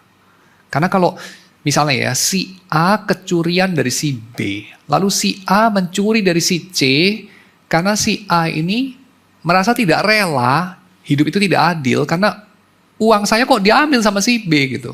Saya mau ambil lagi uang saya, dia ambil dari si C. Yang terjadi adalah ada terjadi dua kecurian. Dari satu kecurian beranak jadi satu lagi, jadi dua kecurian. Nanti dia ambil dari si C ini kan uangnya diambil secara tidak adil, si C colong lagi dari si D gitu ya. Dan si D colong lagi dari si E. Dan seterusnya. Jadi satu kejahatan beranak pinak gitu. Itu mirip seperti apa? Kalau di film silat ya, film kungfu zaman dulu ya. Kamu bunuh papa saya. Waktu saya masih kecil, waktu saya umur 5, gitu, traumatis, papanya dibunuh. Tunggu ya, saya belajar kungfu. Udah umur 25, saya cari kamu. Wah, sekarang kita bertempur, saya bunuh kamu. Anakmu lihat, anakmu bunuh saya nanti. Saya udah tua ya, dan seterusnya. Balas-membalas. Akhirnya ada satu pembunuhan, jadi 1000 pembunuhan itu. Ya, nah itu evil propagates gitu. Tapi temannya ini bisa punya pilihan yang kedua. Yaitu apa? Dia stop di situ. Jadi dia akan menuntut temannya yang sudah ambil uangnya itu pertanggungjawaban. Jadi dia tetap lapor polisi, ya, polisi mengadakan penyelidikan, tetap di-Uber orang itu.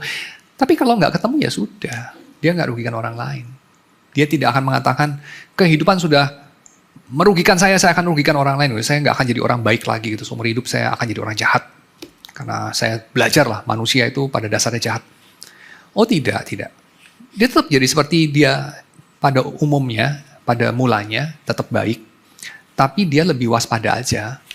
Cuma dia tidak akan balas itu gitu. Dan kalau dia melakukan itu, kata Morris, ya kejahatannya stop ya. Tapi kenapa dia tidak rela? Mungkin karena ini. Karena yang nanggung kerugian orang yang tidak bersalah ini. Yang menanggung kerugian kan saya. Bener gak? Kalau saya merugikan orang lain, yang menanggung kerugian orang lain yang berikutnya itu kan. Tapi kalau saya tidak dapat uangnya saya lagi, sementara saya juga tidak ambil dari orang lain, yang menanggungkan diri saya, sedangkan saya kan tidak bersalah. Nah, kata Morris, yang dilakukan Tuhan di kayu salib adalah persis itu. Dia menyerap kejahatan itu ke dalam dirinya, dia mengambil kejahatan itu kepada dirinya, dan itu menyebabkan kejahatannya berhenti. Bayangkan kalau Allah Bapa membalas kejahatan di kayu salib ya. Wah itu kejahatannya jadi gede itu ya. Tapi enggak itu, kejahatannya berhenti di situ. Ya, terserap di tubuh Yesus. Dan apakah Allah kemudian baik-baik saja? Tidak sih, dia tidak baik-baik saja. Dia mengalami kesakitan ya. Ini menarik, Morris mengingatkan sama Yesaya pasal 42 ayat 14 ya. Di sana dikasih gambaran Allah itu ketika ingin melahirbarukan Israel ya. Allah itu ingin melahirbarukan umat Israel yang sudah hancur itu, yang sudah begitu jahat ya. Ingin dia lahirbarukan. Suatu hari mereka akan bertobat. Tapi Allah mengatakan, saya ketika melakukan itu, megap-megap. Ada istilah itu ya, megap-megap. Seperti kehabisan napas. Dan itu gambaran daripada ibu yang sedang melahirkan. Allah biasanya kan digambarkan sebagai bapak ya, Allah Bapa ya. Tapi ini Allah menggambarkan diri sebagai ibu. Dan ibu bukan yang perkasa kayak Angela Merkel gitu ya, bukan. Tapi ibu yang sedang dalam posisi yang paling vulnerable itu. Ibu yang sedang melahirkan. Aku itu megap-megap ketika melahirkan kalian hai umatku, kata Tuhan. Ya, dalam Yesaya pasal 42 ayat 14 itu. Jadi Allah itu melahirkan kita kembali dalam kesakitan. Tapi lewat labor of love-nya dia itu, laboring itu kan istilah untuk ibu yang melahirkan ya. Dan kita punya frase itu labor of love. Dia itu membuka jalan yang baru, membuka dunia kemungkinan-kemungkinan yang baru. Dia melahirkan suatu umat yang baru, yang tidak sama dengan umat yang lama. Demikian pengampunan yang dilakukan Tuhan di kayu salib itu mengatakan tidak kepada fatalisme dan determinisme dari kejahatan.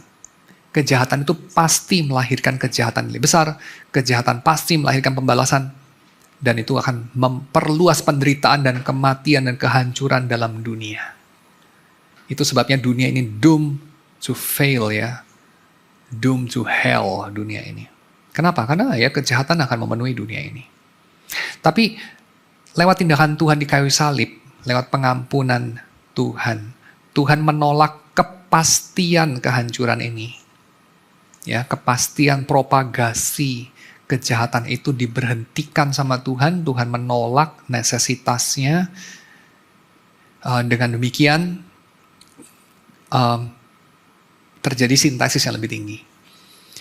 Jadi setelah manusia jatuh dalam dosa, dosa merajalela, memenuhi bumi, lalu Tuhan berbuat sesuatu. Nah, setelah Tuhan berbuat sesuatu, keadaan tidak kembali seolah-olah Adam tidak berbuat jahat. Enggak.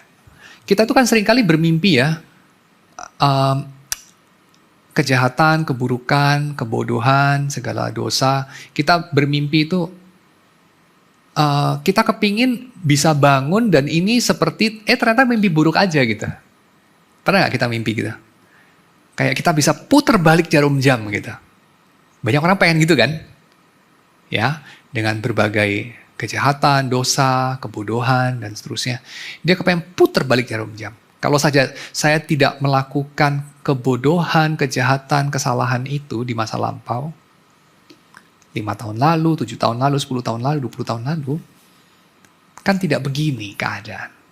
Ya, jadi kita kepingin Tuhan kasih solusi itu clean masa lalu kita itu. Jadi bersih lagi. Tapi pertobatan tidak menghapus masa lampau. Tidak menghapus masa lampau. Itu seperti gelas yang pecah, sudah dilem-lem ya, sudah dilem, gak pernah balik lagi. Setiap kepingan dibalikin lagi, dilem, gak pernah balik lagi. Saya masih ingat ada satu perumpamaan, ilustrasi orang berikan di internet itu saya masih ingat. Dia bilang gini, ada seorang anak, dia itu suka ngomongnya kasar gitu ya. Lalu kemudian papanya atau mamanya gitu kasih lihat dia gitu. Lu coba ini ya, pagerin, coba lu cat pagerin. Terus dia cat pagar ya, dia udah amplas, dia bagusin, dicat bagus. Nah. Lalu kemudian anaknya itu pada satu hari nggak tahu bikin kasar apa gitu ya, ngomong kasar itu. Terus papanya ambil satu paku ya, dia paku gitu. Ke pagar yang dicat sama anaknya itu. Loh kenapa Pak kok dipaku? Tenang, nanti dulu lihat. Terus hari berlalu ya, terus anaknya itu lagi ngomong kasar lagi tuh, kayak marah-marah lagi. Papanya ambil satu paku lagi, tek tek tek, paku lagi. Sampai setahun gitu. Wih, pakunya banyak loh. Karena dia sering marah-marah ya. Jadi pakunya banyak situ. Terus kemudian anaknya bilang, "Loh, Pak, ngapain dipaku gitu? Jadi jelek pagernya. Saya udah cat puluh-puluh, dipaku-paku, jadi jelek ini." Oke. Saya cabut pakunya ya. Terus sama papanya dicabut. Karena ini udah akhir tahun ya. Saya mulai paku Januari, ini udah akhir tahun. Saya cabut pakunya. Cabut. Udah saya cabut ya. Loh Pak, ini tetap ada bekasnya itu kan, tetap jelek. Jadi kamu cabut pakunya tetap sama itu, jelek juga. Terus papanya bilang apa? Ya itulah nak, yang kamu katakan, yang kasar-kasar, yang kamu marah-marah dan segala macam itu membekaskan sesuatu, itu menancapkan paku di hati orang itu.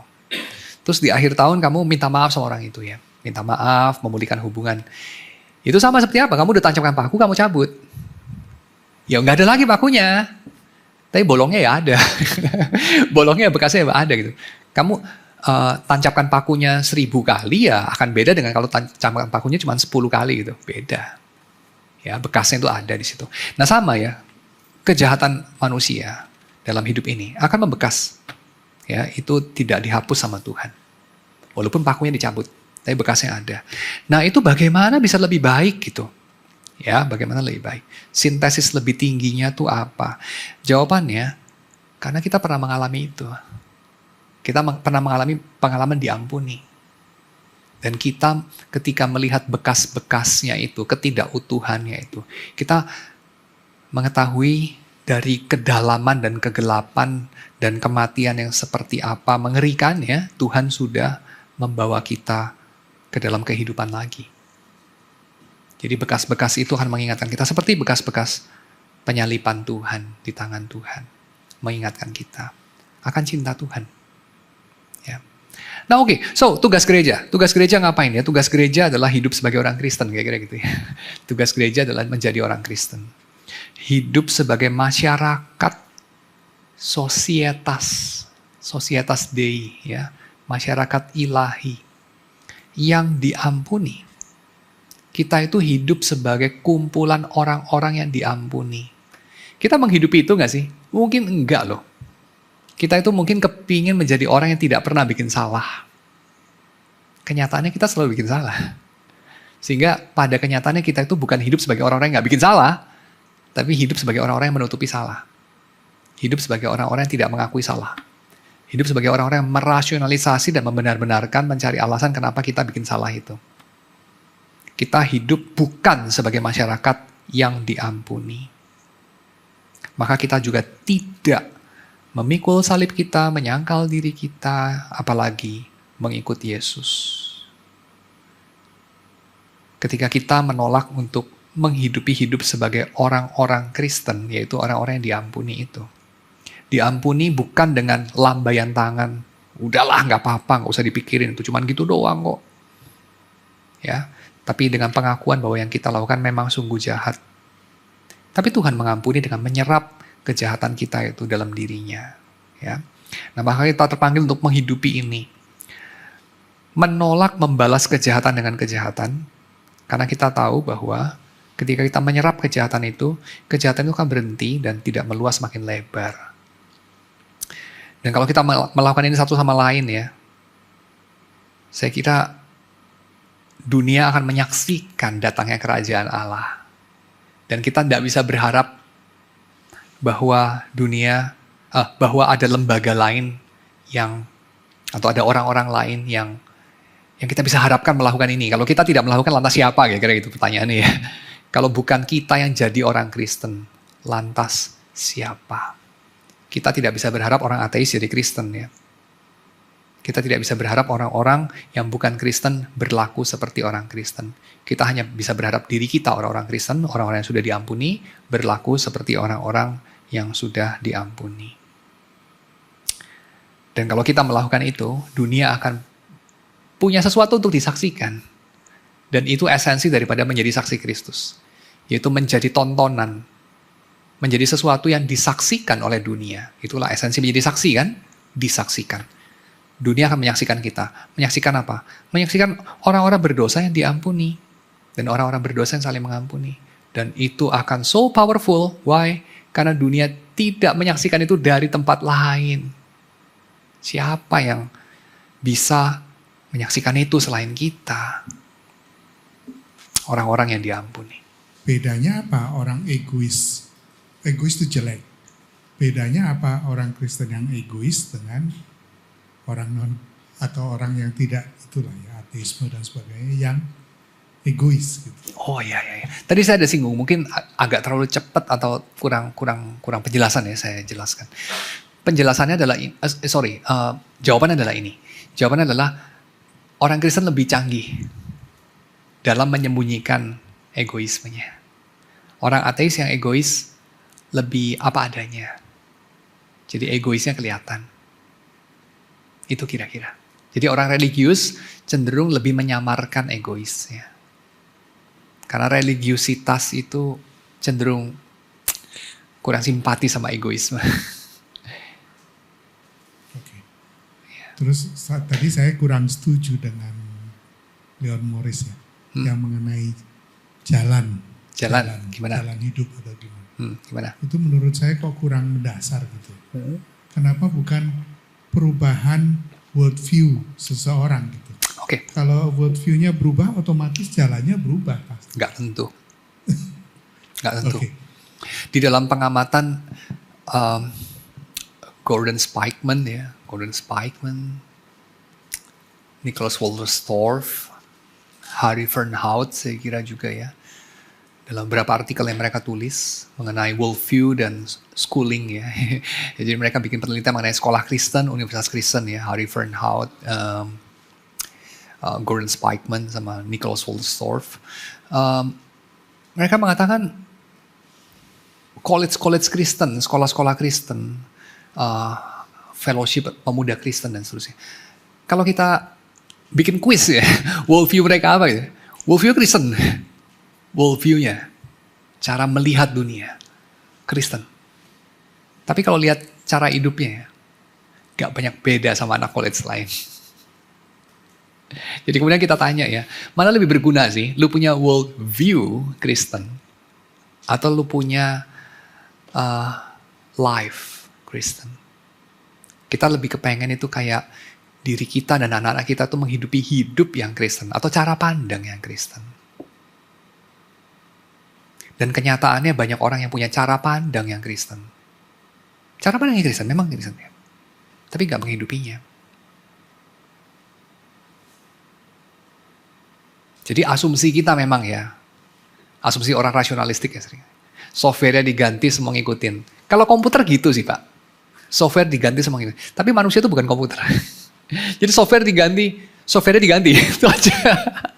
Kalau diajak diskusi, pandangan-pandangan dia Kristen betul. Tapi kalau lihat kelakuannya, kok gak sama ya? Tapi saya gak bilang bahwa itu gak ada gunanya. Itu ada gunanya. Itu bisa membantu. Tapi itu bukan segalanya. Kira-kira mungkin itu.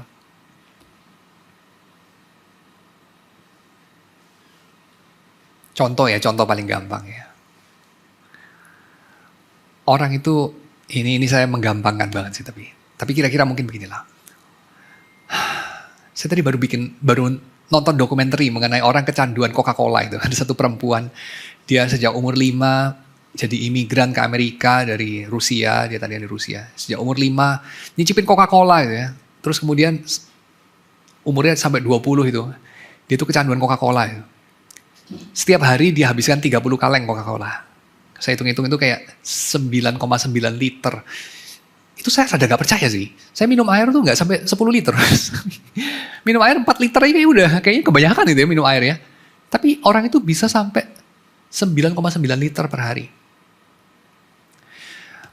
Dan bukan air, Coca-Cola. Obviously dia gak minum air putih sih.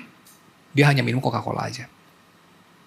Nah lalu kemudian waktu dokter coba menangani, itu kan dokumenter ya, jadi dokter coba menangani itu. Dan di akhir dokumenter tidak sukses menanganinya.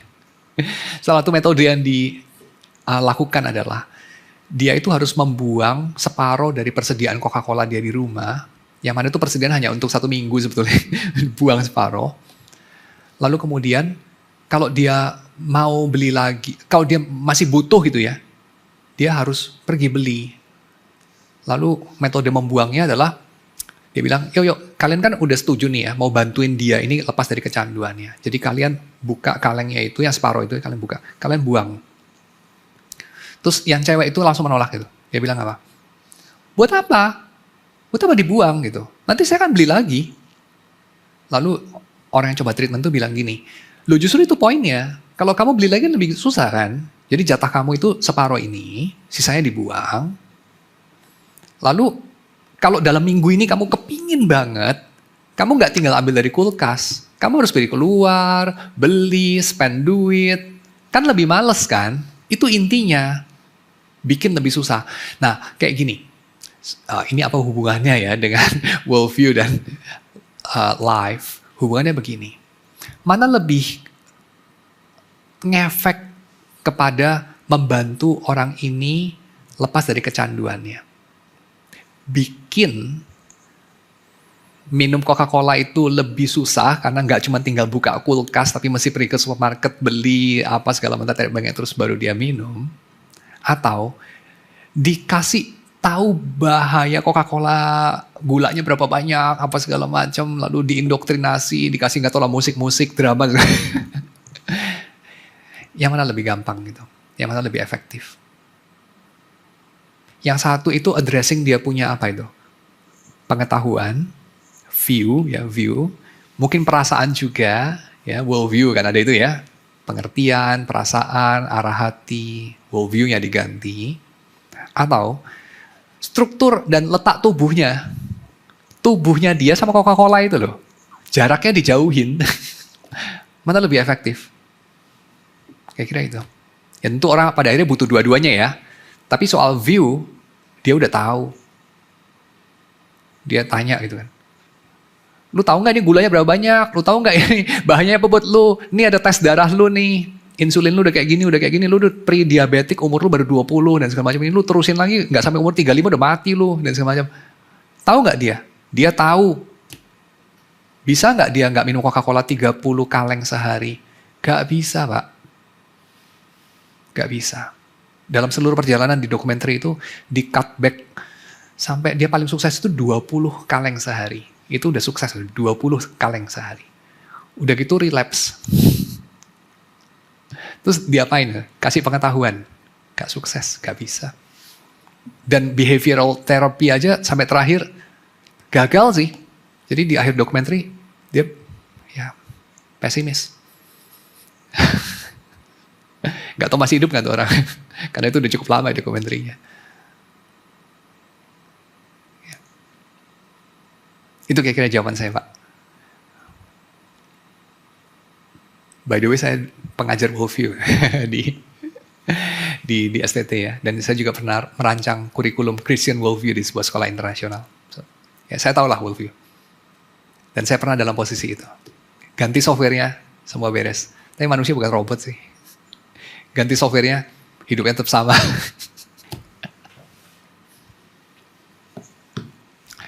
Yuk kita masuk dalam doa ya. Tuhan, kami menyerahkan apa yang sudah kami dengar, yang kami sudah bahas. Kiranya Engkau memberkati segala pembahasan ini sehingga kami ini boleh menjadi orang-orang yang lebih menghidupi apa yang Engkau sudah berikan bagi kami.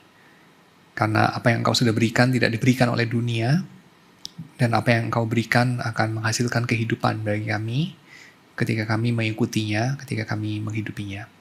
Dan bukan hanya bagi kami, tapi juga menjadi kehidupan dan pengharapan bagi segala makhluk yang menyaksikannya, menyaksikan datangnya kerajaan-Mu itu. Kami menyerahkan apa yang sudah kami pahami, kiranya tidak tinggal dalam pemahaman, tetapi menjadi juga bagian dari perubahan hidup kami. Dalam nama Yesus kami berdoa. Amin.